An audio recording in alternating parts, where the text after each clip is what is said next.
મિત્રો, જીવન છે ને એક પાઠશાળા છે અને જીવન છે ને આપણને ડગલે ને પગલે કોક શીખવાડે છે. આપણે શીખવું જોઈએ. તો મારે શું છે, હું નોકરી જાઉં છું ને ત્યાં સારું પુલનું કામ ચાલે છે, એટલે મારે રસ્તો બદલીને જવું પડે. એટલે મારે શું છે, ઘેરથી ત્યાં મારા કામના સ્થળે પહોંચવામાં 1 કલાક થાય, એટલે હું રસ્તામાં એક જગ્યાએ હોલ્ડ કરું, ચા પીવું અને એક વિમલ ખાઈને પછી આગળ વધું. તે આ નવા રસ્તે જવાનું થાય છે, તો એક 4 રસ્તે છે ને એક ચાની કિટલી છે અને બાજુમાં નિમનો ગલ્લો છે.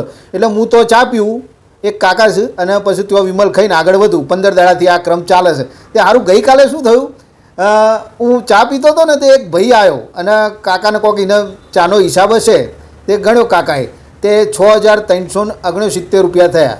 બરાબર. તે એને ઓનલાઈન કર્યા પૈસા, તે 6,000 બોલ્યું કે 6,000 જમા થયા એવું બોલ્યું. અને પછી પેલા કાકાને કે આપણો હિસાબ ચૂકતે, એટલે કાકા કે હા ચૂકતે. પછી પેલો ભાઈ હતો તે જતો રહ્યો. પણ મને સારું કુતૂહલ થયું, જિજ્ઞાસા વૃત્તિ થાય ને માણસને. તે મેં પેલા કાકાને પૂછ્યું, મેં કીધું કાકા જો ખોટું ના લગાડતા, પણ આ તમે 6,369 હિસાબ કાઢ્યો બરાબર, અને એને ઓનલાઈન કર્યા 6,000 અને એને કીધું હિસાબ ચૂકતે ને તમે હા પાડી, આ તમને નુકસાન જ્યું કે નહીં 369 રૂપિયાનું? તે કાકા 2 મિનિટ તો મારી સામે જોઈ રહ્યા હો. અને પછી એમને જે વાત કીધી છે ને, મને સાહેબ આખી જિંદગી યાદ રહેશે. મને કે હોપારા તારું કોમ કરને, ચા પીને હેડતી થાને. એટલે કહેવાનો મતલબ શું છે કે આપણું જો જેટલું કોમ હોય ને પતાઈ નીકળી જવું, બહુ ચંચુપાત ના કરવો એમ.